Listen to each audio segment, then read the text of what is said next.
Meus irmãos, abram a palavra do Senhor no livro do profeta Isaías, capítulo 50. Profeta Isaías, capítulo 50.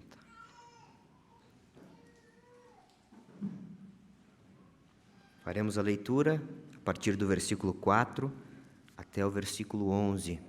Isaías 50, versículo 4 ao 11. Assim diz a santíssima e inerrante palavra do Senhor nosso Deus. O Senhor Deus me deu língua de eruditos, para que eu saiba dizer boa palavra ao cansado. Ele me desperta todas as manhãs, desperta-me o ouvido, para que eu ouça como os eruditos. O Senhor Deus me abriu os ouvidos, e eu não fui rebelde, não me retraí. Ofereci as costas aos que me feriam, e as faces aos que me arrancavam os cabelos. Não escondi o rosto aos que me afrontavam e me cuspiam. Porque o Senhor Deus me ajudou, pelo que não me senti envergonhado. Por isso fiz o meu rosto como um seixo, e sei que não serei envergonhado. Perto está o que me justifica. Quem contenderá comigo? Apresentemo-nos juntamente. Quem é o meu adversário? Chegue-se para mim. Eis que o Senhor Deus me ajuda. Quem há que me condene? Eis que todos eles, como um vestido, serão consumidos. A traça os comerá. Quem há entre vós que tema o Senhor e que ouça a voz do seu servo? Aquele que andou em trevas, sem nenhuma luz. Confie em o nome do Senhor e se firme sobre o seu Deus. Eia, todos vós que acendeis fogo e vos armais de setas incendiárias, andai entre as labaredas do vosso fogo e entre as setas que acendestes. De mim é que vos sobrevirá isto, e em tormentas vos deitareis. Até aqui a santíssima palavra do nosso Deus. Oremos mais uma vez. Senhor, nosso amado Deus e Pai, louvamos-te, Senhor, nesta hora pela Tua palavra que foi lida, Tua palavra que é viva. Agora, Senhor, ajuda-nos a compreendê-la, que o Teu Santo Espírito ilumine-nos nesta hora. Assim nós oramos em nome de Jesus. Amém. No sermão do domingo passado, pela manhã, nós aprendemos sobre alguns cânticos no Evangelho de Lucas. E nós vimos que o Evangelho de Lucas está repleto de canções. Nesta manhã não será diferente. Nós vamos observar sobre um dos cânticos do servo, este mesmo que acabamos de ler. O livro do profeta Isaías, um homem que profetizou por cerca de 50 anos, um longo ministério. O livro do profeta Isaías tem sido alvo de muitas discussões históricas. Mas nós cremos que o seu autor foi um profeta chamado por Deus e que morou em Jerusalém. E ele escreveu durante todo este longo período, um período em que o povo de Deus vivia na mais densa cegueira. No primeiro capítulo, o próprio profeta diz que os animais conhecem o seu dono, mas o meu povo não me reconhece. O meu povo não conhece a minha voz. Nós estamos naquilo que é chamado de segunda parte do livro de Isaías, que inicia-se no capítulo 38 e vai até o 55. Nesta segunda parte, nós encontramos então 4 cânticos do servo. O que é isto? São inserções do próprio servo do Senhor, e nós sabemos que ele é o Senhor Jesus Cristo, profetizado durante toda a Escritura, que um dia viria, seria homem e morreria pelo pecado do seu povo. Essa é a missão do servo, está no Evangelho de Lucas, está no Evangelho de Mateus, de Lucas, de Marcos, que ele nasceria e ele livraria o seu povo dos pecados deles. Essa é a missão do servo, viver a vida que o povo de Deus não conseguira viver, uma vida perfeita. Está diante de nós, então, o terceiro de 4 cânticos do servo. O primeiro cântico pode ser encontrado no capítulo 42. O segundo cântico do servo está no capítulo 49. O terceiro está aqui, acabamos de lê-lo. E o quarto é o mais famoso. Ele inicia no versículo 13 do capítulo 52 e vai até o versículo 12 do capítulo 53. Dito todas essas coisas, meus irmãos, eu convido a vocês hoje a receber a palavra de Deus sobre o seguinte tema: o que você vê na manjedoura? Quando você olha para a manjedoura, quando você olha para aquele cenário, Maria, José, um menino nascendo ali entre as palhas, como acabamos de cantar, não tendo lugar para ele nascer numa hospedaria, um lugar, vamos dizer assim, um pouco mais digno. Então ele nasce aonde os animais eram tratados. A manjedoura literalmente é isso, um local de colocar comida aos animais. Ali foi colocado o Filho de Deus. Ali foi o seu berço. O que você vê quando olha para a manjedoura? O profeta Isaías usa um recurso em todo o seu livro, que na nossa tradução nós lemos por eis.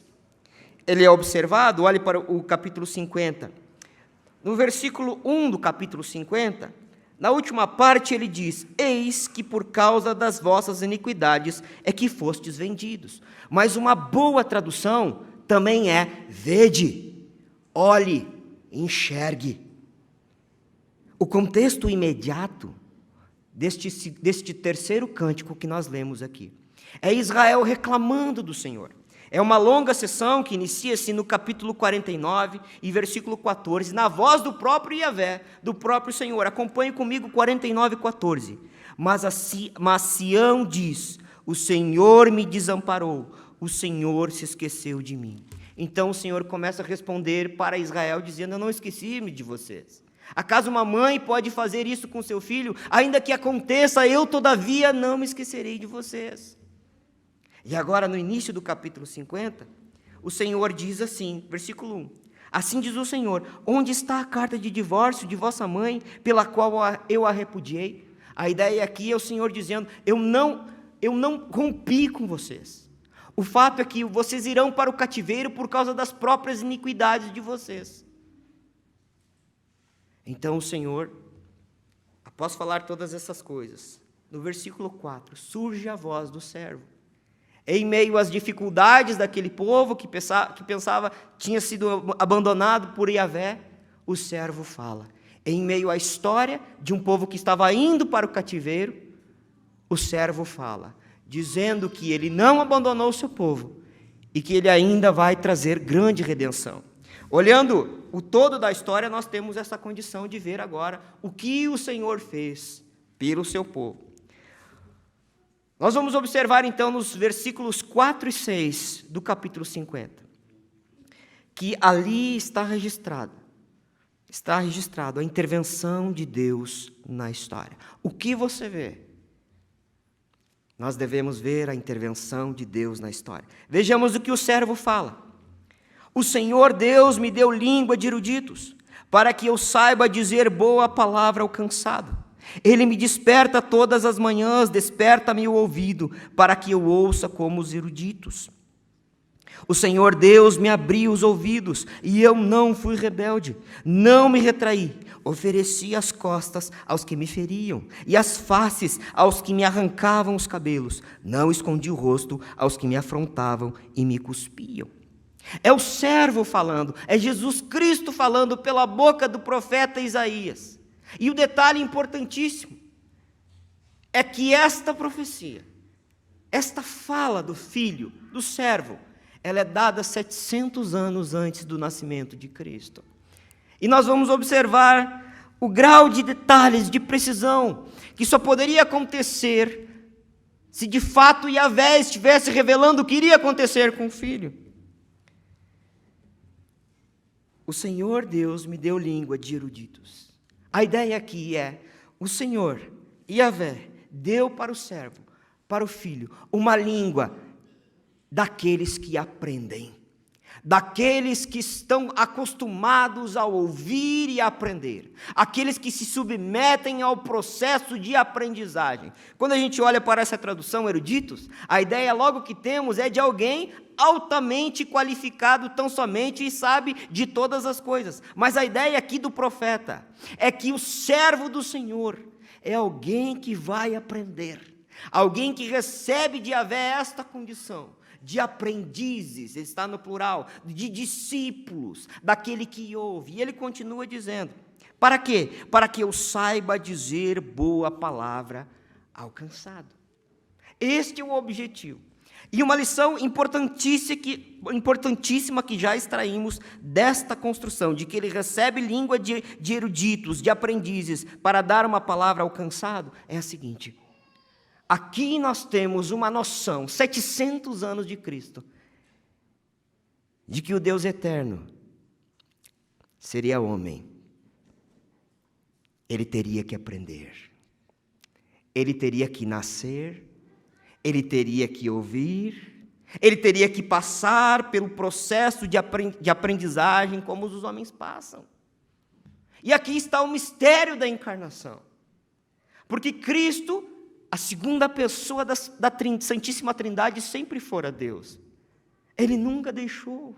E Deus não precisa aprender. Ele tem o conhecimento exaustivo de todas as coisas. Mas ele humilha-se ao ponto de fazer-se limitado por um tempo. Ele não abandona a sua deidade. A Escritura diz que ele oculta a sua glória.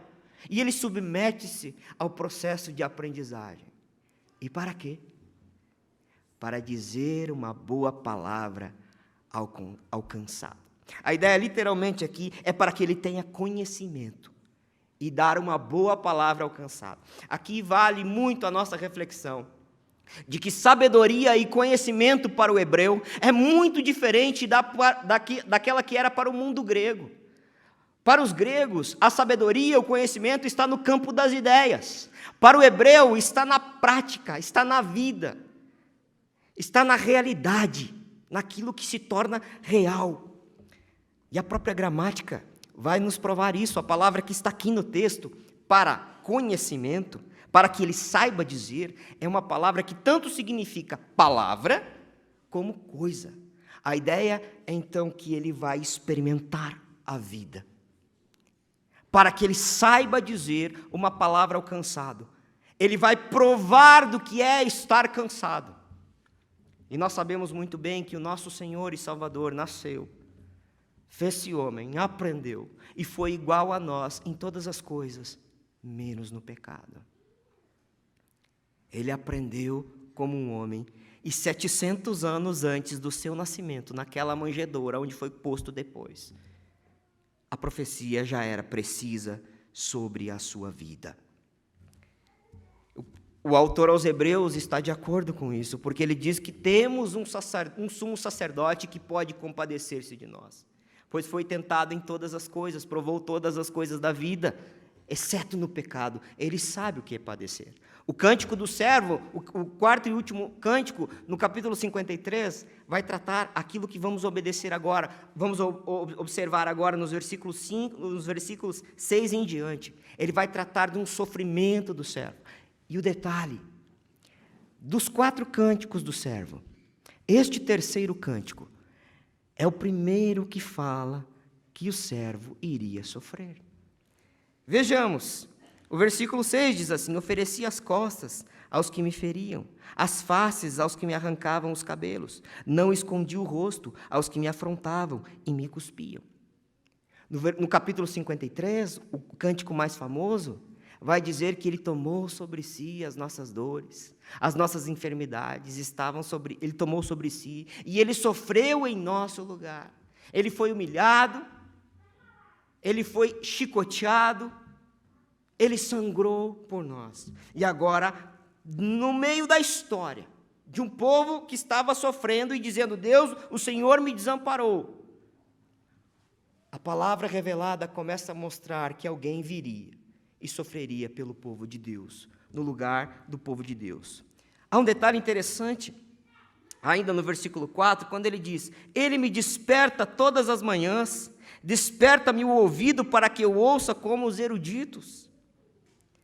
A ideia aqui é de fato, ele está reforçando, é de uma aprendizagem constante.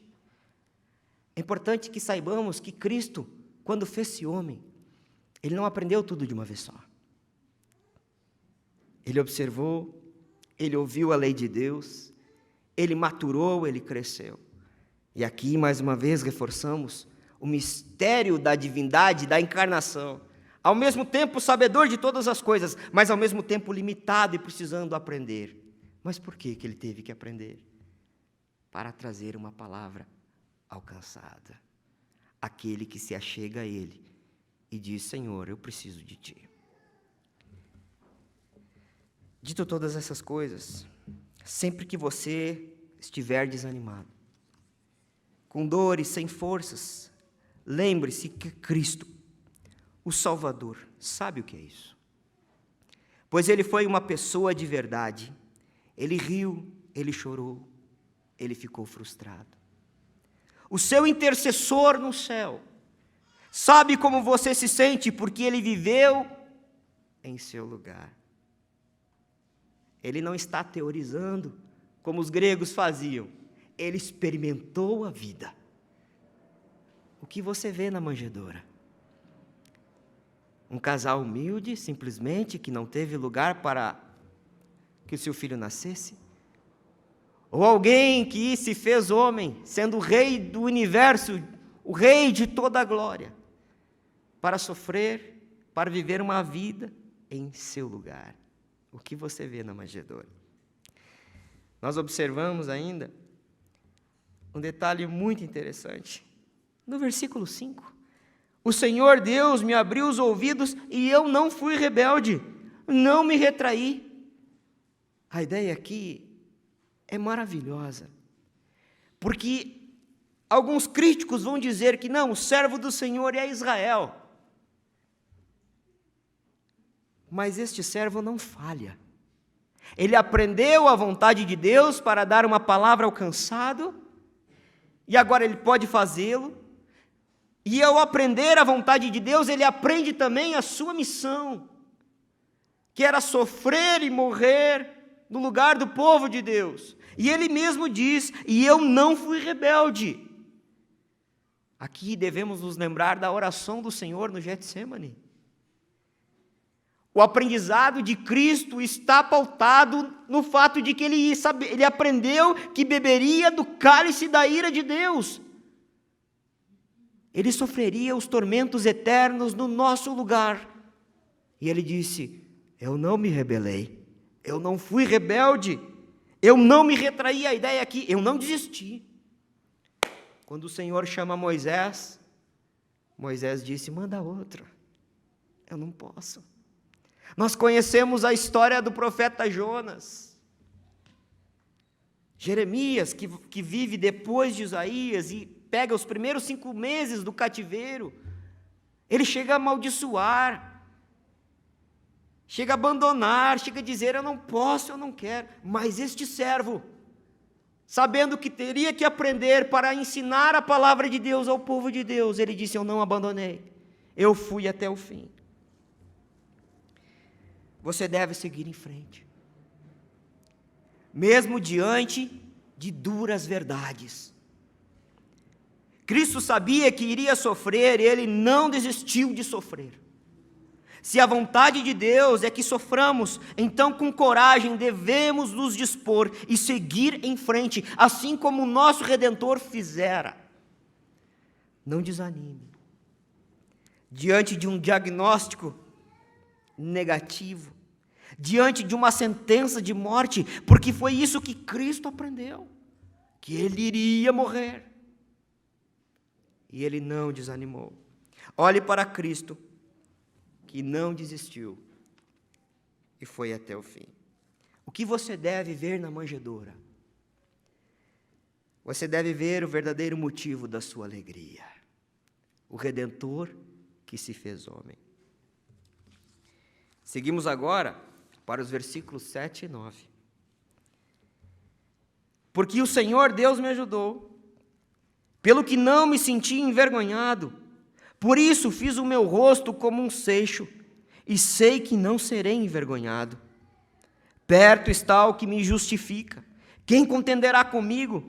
Apresentemo-nos juntamente. Quem é o meu adversário? Chegue-se para mim. Eis que o Senhor Deus me ajuda. Quem há que me condene? Eis que todos eles, como um vestido, serão consumidos. A traça os comerá.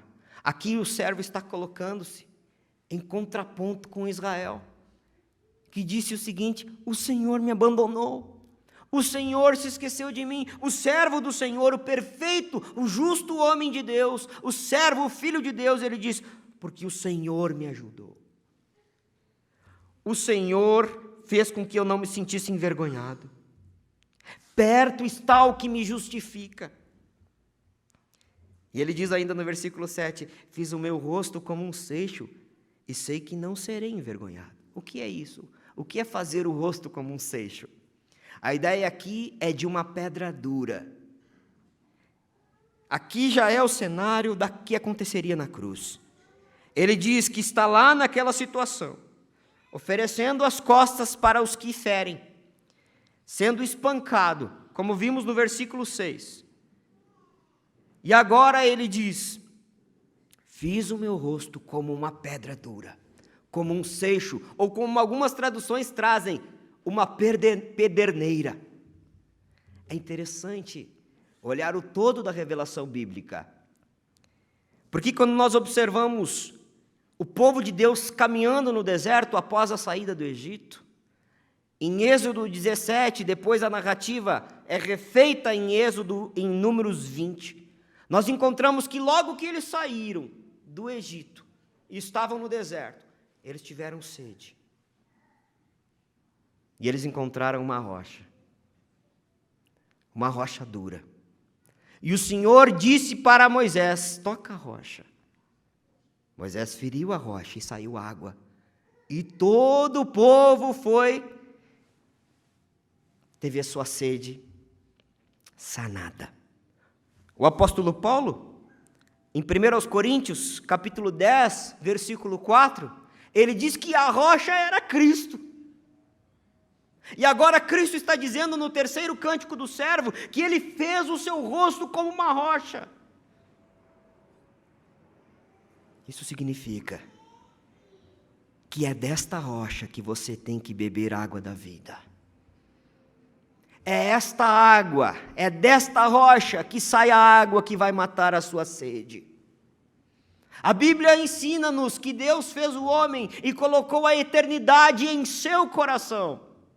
E ele não vai parar até saciar a sua sede, este homem. Por isso que os ímpios entregam-se aos prazeres, porque sempre há uma sede.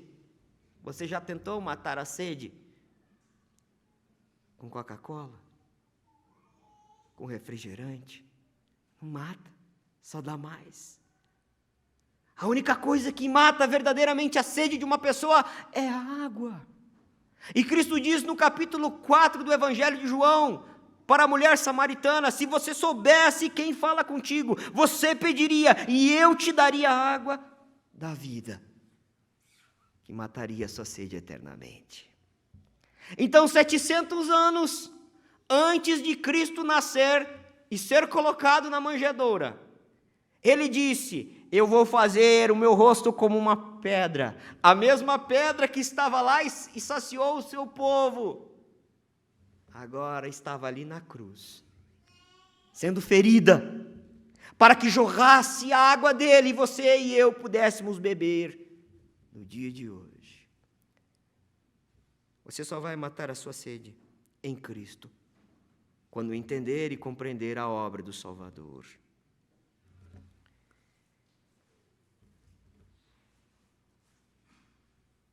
Ele diz que não serei envergonhado. Embora os homens tenham feito de tudo para que isso acontecesse. Ele foi crucificado sem as suas roupas, ele foi cuspido, como está no versículo 6. E interessante, este cântico, de todas as profecias que falam sobre o Filho de Deus que viria, é o único que fala que ele seria cuspido. Ele sofreu humilhação. Imagine tudo isso por você e por mim. Nos versículos 7 a 9, que acabamos de ler, o cenário muda. É um cenário de julgamento agora. É um cenário de tribunal. Por isso que ele diz, ao contrário de Israel, que ele não está sozinho. Ele não sentiu-se envergonhado, ele ficou ali firme. E é muito interessante que no versículo 8, ele convoca o julgamento. O próprio servo, o próprio filho. A segunda parte, depois que ele diz, quem contenderá comigo? Ele diz, apresentemo-nos juntamente. Quem é o meu adversário? Chegue-se para mim. Ele está dizendo, então já que sou acusado, e o filho foi acusado. Ele foi acusado de blasfêmia, porque ele disse em seu ministério que era o Filho de Deus, e os judeus o acusaram por isso, dizendo que ele estava blasfemando. Os judeus o acusaram dizendo que ele estava quebrando os sábados. E ele não estava fazendo nada disso. Ele estava trazendo a boa palavra ao cansado. Ele estava ensinando verdadeiramente o seu povo. Ele estava trazendo o verdadeiro sentido da lei. Algumas vezes nos evangelhos nós o encontramos dizendo, ouvistes o que foi dito pelos antigos, eu porém vos digo. Os fariseus deturparam os ensinos. Enquanto a lei traz 10 princípios, 10 grandes mandamentos, eles tinham 613 preceitos que estavam nas franjinhas das suas mãos. Então eles começaram a acusar o filho. E o filho agora está dizendo 700 anos antes, vamos para o julgamento. E é muito interessante a construção que Isaías faz aqui. O versículo 9, eis que o Senhor Deus me ajuda, quem há que me condene? Eis que todos eles, como um vestido, serão consumidos, a traça os comerá. Duas ideias aqui, preste atenção. A primeira ideia é que são muitas acusações contra o filho. A segunda ideia é que existe um acusador. Existe alguém que está o acusando. Existem muitas acusações. E no final, quando ele diz a traça os comerá, uma boa tradução também é, todas estas acusações serão consumidas pela traça.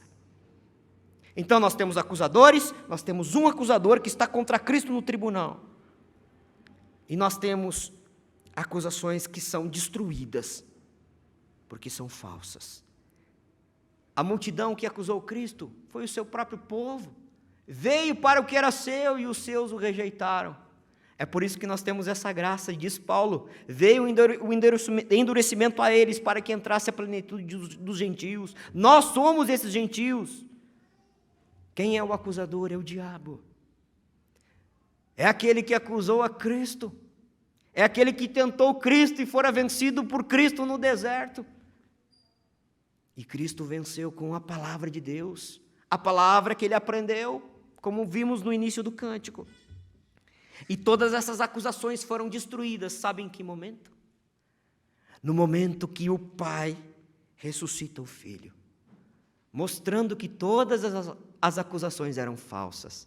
Ele foi perfeito diante de Deus, perfeito diante da lei de Deus. Ele nunca blasfemou, ele nunca quebrou o sábado. Pelo contrário, ele veio ensinar qual era o seu real sentido. Sendo assim, você tem vida que sai diretamente de Cristo. O que você vê na manjedoura? Vida. Ele é a rocha, a única rocha que pode matar a sua sede. Cristo venceu todas essas acusações, e o acusador é o diabo. A nossa união com Cristo nos garante a sua vitória neste tribunal. Rapidamente, demos um salto na carta de Paulo aos Romanos, capítulo 8. Vejamos o que acontece para nós que bebemos desta rocha, que estamos ligados a esta rocha. Romanos, capítulo 8. Versículo 31 ao 39, assim diz a palavra do Senhor. Que diremos, pois, à vista destas coisas? Se Deus é por nós, quem será contra nós? Aquele que não poupou o seu próprio filho, antes por todos nós o entregou, porventura não nos dará graciosamente com ele todas as coisas? Quem intentará acusação contra os eleitos de Deus? É Deus quem os justifica. Quem os condenará? É Cristo Jesus quem morreu, ou antes quem ressuscitou, o qual está à direita de Deus e também intercede por nós. Quem nos separará do amor de Cristo? Será tribulação, ou angústia, ou perseguição, ou fome, ou nudez, ou perigo, ou espada? Como está escrito, por amor de ti somos entregues à morte o dia todo, fomos considerados como ovelhas para o matadouro. Em todas as coisas, estas coisas, porém, somos mais que vencedores, por meio daquele que nos amou. Porque estou bem certo de que nem a morte, nem a vida, nem os anjos, nem os principados, nem as coisas do presente, nem do porvir, nem os poderes, nem a altura, nem a profundidade, nem qualquer outra criatura pode separar-nos do amor de Deus que está em Cristo Jesus, nosso Senhor. O que você vê na manjedoura? A sua justiça? A sua união com aquele que venceu no tribunal? E agora cede a você a justiça que lhe falta?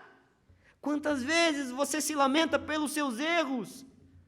Você diz, eu quero fazer a coisa certa, Senhor, mas você se vê, vez por vez, errando, caindo no mesmo buraco, e você diz, o Senhor não pode me aceitar.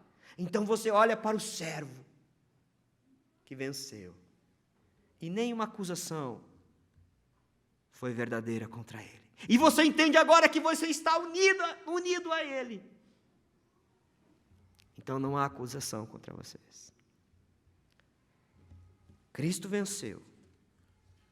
Na sua vitória nós também vencemos. O que você vê na manjedoura? A intervenção de Deus na história? A graça de Deus sobre um homem, sobre o servo, que agora cede a sua justiça para o seu povo? Chegamos na última parte, versículos 10 e 11. Agora o servo para de falar. E o próprio Deus fala.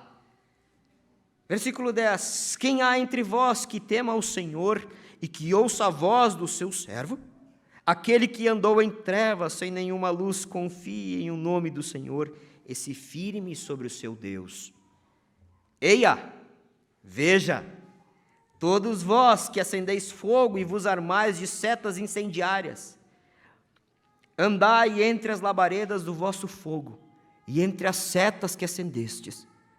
De mim é que você sobrevirá isto, e em tormentas vos deitareis. Findou o cântico, há agora um convite, uma demonstração de graça, e também uma sentença aos que não recebem o servo e não ouvem a sua voz. O versículo 10 é uma palavra de consolo para o povo que estava sofrendo. Porque a profecia do cativeiro já tinha chegado, no capítulo 38 de Isaías. E agora diz, vocês que andaram em trevas, ou seja, vocês que estavam sem esperança,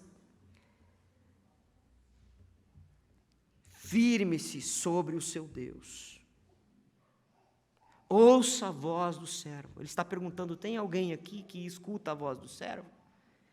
Ele está falando com a sua famosa frase, veja a minha salvação, veja o que eu fiz.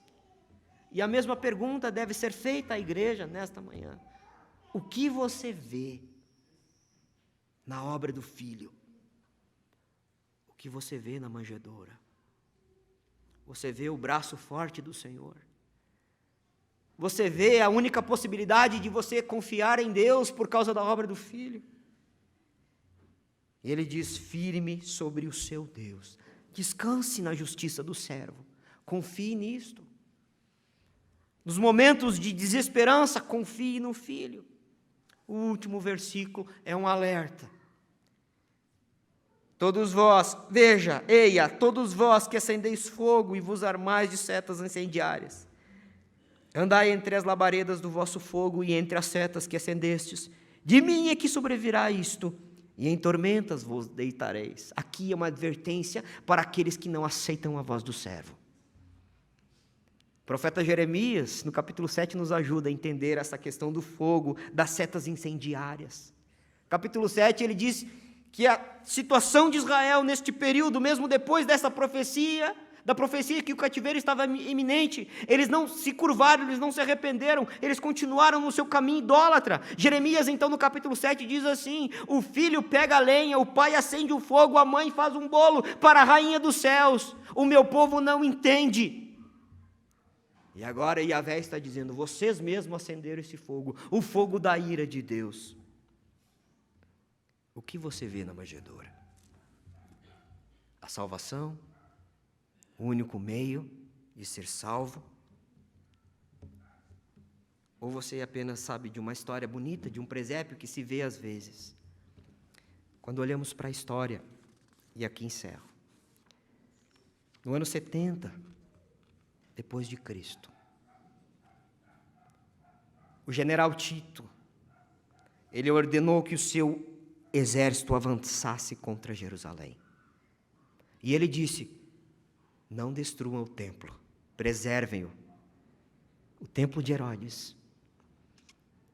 Mas a história conta, Flávio Josefo conta, que um dos soldados precipitou-se, pegou uma flecha incendiada e jogou pela janela do templo, e o templo pegou fogo.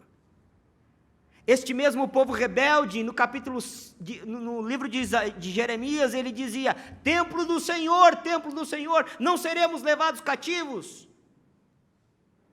Mas o texto de Isaías, que acabamos de ler, revela este detalhe que aconteceu na história. O templo pegou fogo, o fogo que eles mesmos acenderam. E Deus diz algo que deve sempre nos fazer pensar: que isso veio da mão do Senhor.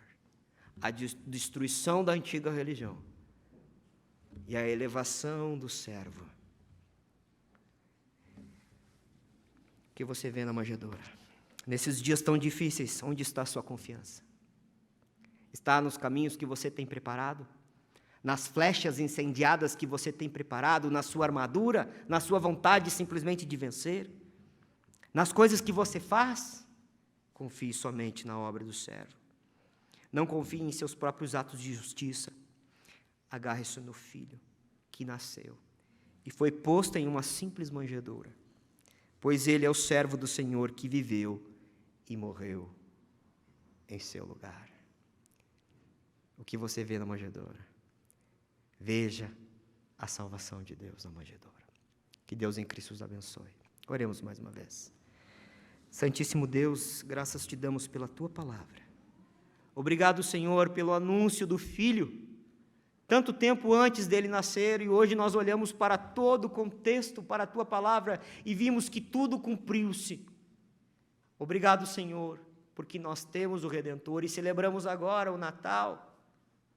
Senhor, que nós vejamos na manjedoura a tua intervenção na história, a tua ajuda, o teu Espírito sobre o teu servo, que vejamos, Senhor, os nossos pecados perdoados, para que sempre estejamos diante de ti, com coração simples, coração quebrantado, que sempre vejamos corretamente. Assim nós oramos em nome de Jesus. Amém. Deus abençoe.